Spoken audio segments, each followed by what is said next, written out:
Hello दोस्तों।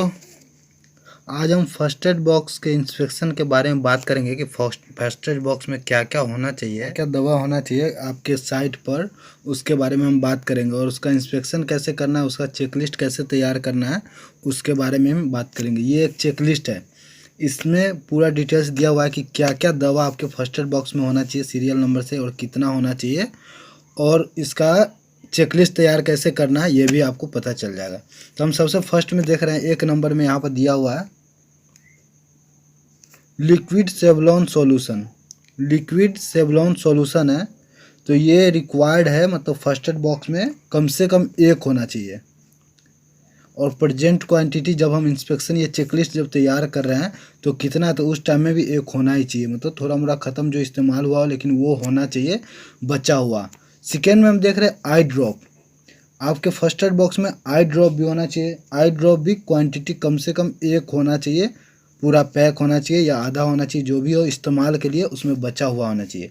और present quantity मतलब जब हम इंस्पेक्शन करते हैं हर मंथ में फर्स्ट एड का बॉक्स का चेक करते हैं एक्सपायरी डेट वगैरह, तो वहाँ पर भी एक बचा हुआ होना चाहिए। थर्ड में हम देख रहे हैं स्मॉल बैंडेड। स्मॉल बैंडेड भी, स्मॉल बैंडेड कम से कम फर्स्ट एड बॉक्स में 5 होना चाहिए, रिक्वायर्ड है। और प्रेजेंट क्वांटिटी मतलब इंस्पेक्शन करने के समय जो भी हो, और 2 अगर जो इस्तेमाल किया हो तो कम से कम 3 होना चाहिए वहाँ पे बचा हुआ।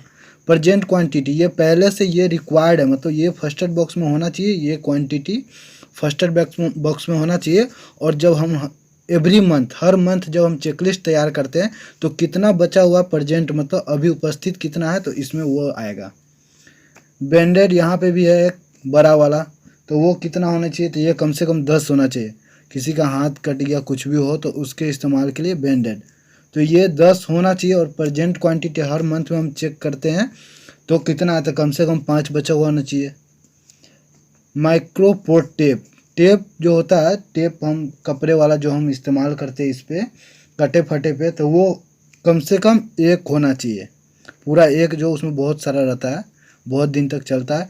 और प्रेजेंट क्वांटिटी बचा भी होना चाहिए, वो ख़त्म नहीं होना चाहिए। आई पैड, आई पैड आँख के ठंडक के लिए आता है। कुछ पड़ गया आँख में, जब आँख में से वो निकालने के बाद आँख में जलन वगैरह पैदा होता है तो उसके लिए हम आईपैड का इस्तेमाल करते हैं। तो आईपैड भी कम से कम एक होना चाहिए और एक बचा हुआ होना चाहिए। गेज कटन, कटन जिसको हम रुई बोलते हैं, तो ये 7 नंबर में है गेज कटन। तो कटन भी एक बंडल पूरा होना चाहिए, उसमें बहुत सारा रहता है, बहुत टाइम तक चलता है, और वो बचा होना चाहिए प्रेजेंट मतलब इंस्पेक्शन करने के टाइम में। ट्रेंगुलर बैंडेज, ये भी एक बैंडेज होता है, ये भी होना चाहिए कम से कम 5 क्वांटिटी फर्स्ट एड बॉक्स में। और प्रेजेंट मतलब मंथली हम जो इंस्पेक्शन करते हैं इसमें जो भी बचा हो 2 कम से कम होना चाहिए। मूव स्प्रे, दर्द वगैरह के लिए कहीं पे चोट वगैरह लग जाए तो मूव स्प्रे जो होता है, तो मूव स्प्रे कम से कम एक होना चाहिए। और प्रेजेंट जब इंस्पेक्शन करते हैं वहाँ पर एक बचा हुआ होना चाहिए। लिक्विड हाइड्रोजन पेरोक्साइड 10 नंबर में, liquid hydrogen peroxide. Hydrogen peroxide जब कहीं पे कट वगैरह जाए और कॉटन वगैरह बैंडेज हम लगा देते हैं और उसमें चिपक जाता है, वो सट जाता है, तो हाइड्रोजन पेरोक्साइड से उसको हम उखाड़ते हैं, उसको हटाते हैं हाइड्रोजन पेरोक्साइड से, और फिर मतलब कि उसको साफ भी हाइड्रोजन पेरोक्साइड से करते हैं। तो वो एक बोतल होना चाहिए, उसका एक बोतल होता है, तो वो एक बोतल होना चाहिए, लिक्विड रहता है।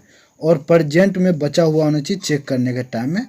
और ग्लव्स, रबर का जो ग्लव्स होता है फर्स्ट एड करने के टाइम में, तो वो ग्लव्स भी बचा हुआ होना चाहिए, कम से कम 2 रहना चाहिए फर्स्ट एड बॉक्स में। और इंस्पेक्शन करने के टाइम एक तो कम से कम मिलना ही चाहिए। Hand wash Dettol, hand wash जैसे फर्स्ट एड करने के बाद जो डिटॉल हम इस्तेमाल करते हैं हाथ धोने के लिए, वो हैंड वॉश डिटॉल होना चाहिए कम से कम एक, वो डब्बा होता है बड़ा सा, और प्रेजेंट में बचा हुआ होना चाहिए। आयोडेक्स, आयोडेक्स का इस्तेमाल हम सर वगैरह दर्द करते तो वहाँ पर लगाने के लिए हम करते हैं, तो आयोडेक्स भी अपने पास होना चाहिए एक। और वो प्रेजेंट क्वांटिटी जब हम जिस मंथ में इंस्पेक्शन करते हैं तो एक होना चाहिए बचा हुआ। बीटाडीन, बीटाडीन का इस्तेमाल क्रीम होता है, बीटाडीन कट वगैरह जाए तो उस पर लगाने के बाद हम ऊपर से बैंडेज करते हैं, तो बीटाडीन का भी एक कम से कम होना चाहिए पूरा, एक बीटाडीन का क्रीम होना चाहिए और वो बचा हुआ होना चाहिए। बर्नल ट्यूब, बर्नल ट्यूब भी कम से कम एक होना चाहिए और प्रेजेंट टाइम में वो बचा हुआ होना चाहिए। और शेयर्स 16 होता है। पूरा जो फर्स्ट एड बॉक्स में होता है 16 होता है। शेयर्स भी एक होना चाहिए और बाद में बचा हुआ होना चाहिए, प्रेजेंट टाइम में वो बचा हुआ होना चाहिए। तो कम से कम फर्स्ट एड बॉक्स में ये 16 आइटम होना चाहिए जो हम बताएं। रिफ़िल क्वांटिटी क्या है, रिफ़िल क्वांटिटी में कितना, मतलब कि ये कौन सा ख़त्म हो गया हुआ है, रिफ़िल किसको करना है, तो यहाँ पर लिखना पड़ेगा कि ये कम से कम 5 चाहिए, तो अभी इस मंथ में हम 3 किए, तो यहाँ पर रिफ़िल इसको 2 फिर इसमें डालना पड़ेगा इस मंथ में। यहाँ पर बैंडेड 10 चाहिए, तो 5 इस्तेमाल हो गया है जिस मंथ में हम चेकलिस्ट तैयार कर रहे हैं, तो 5 इसमें रिफ़िल करना है फर्स्ट एड बॉक्स में। ये ख़त्म हो गया 5, तो 5 इसमें डालना है। यहाँ पर भी 5 चाहिए, तो 2 ख़त्म हो गया, तो यहाँ पर 3 इसमें रिफ़िल करना है। यहाँ पर ग्लोव्स 2 कम से कम चाहिए, तो 1 ख़त्म हो गया हुआ है, 1 बचा हुआ है, तो यहाँ पर 1 इसमें रिफ़िल करना पड़ेगा। तो इसको मेंटेन करना पड़ता है। टोटल क्वांटिटी क्या है, इस मंथ में कितना आइटम बचा हुआ है, टोटल क्वांटिटी करके यहाँ पर लिखना है इसको। और ये जो सेवलॉन वगैरह है, जो भी आई ड्रॉप है, सेवलॉन है, तो इसका एक्सपायरी डेट कब है यहाँ पर वो मेंशन करना है। यहाँ पर आपको एक्सपायरी डेट मेंशन करना है कि इस जो ये सेवलॉन है इसका एक्सपायरी कब होने वाला है। ये हो गया आपको लिक्विड हाइड्रोजन पेरोक्साइड, मूव हो गया, तो ये सब का एक्सपायरी डेट लिख कर और पूरा ये चेकलिस्ट तैयार करना पड़ता है फर्स्ट एड बॉक्स के लिए। तो आपको फर्स्ट एड बॉक्स का पूरा पता चल गया कि क्या क्या चीज़ होना चाहिए और कैसे उसका चेकलिस्ट तैयार करते हैं हर मंथ। और फिर यहाँ पे name and signature of site EHS, मतलब सेफ्टी वाले का यहाँ पर नाम होना चाहिए। जैसे मेरा नाम MD कासिफ जमा और मेरा यहाँ पर साइन हम कर दिए। और ये है साइट इंचार्ज, जो आपका नेम और साइट इंचार्ज का यहाँ पर नाम होना चाहिए। जो भी उसका नाम है और जो भी साइन करना है वो यहाँ पे साइन करेगा। तो इसी तरह से हम पूरा फर्स्ट एड बॉक्स का चेकलिस्ट तैयार करते हैं और ये सामान सब पूरे चेकलिस्ट में होना ही चाहिए। तो अगर वीडियो अच्छा लगा हो तो वीडियो को लाइक करेंगे, चैनल को सब्सक्राइब करेंगे कि हम और भी सेफ्टी का अच्छे वीडियो हम आपको देते रहें। यहाँ पर ये पूरा लिस्ट है, आप इसका स्क्रीनशॉट भी ले सकते हैं और ये पूरा चेकलिस्ट है, आप इसको वर्ड वगैरह पे इसको बना सकते हैं आप अपने से।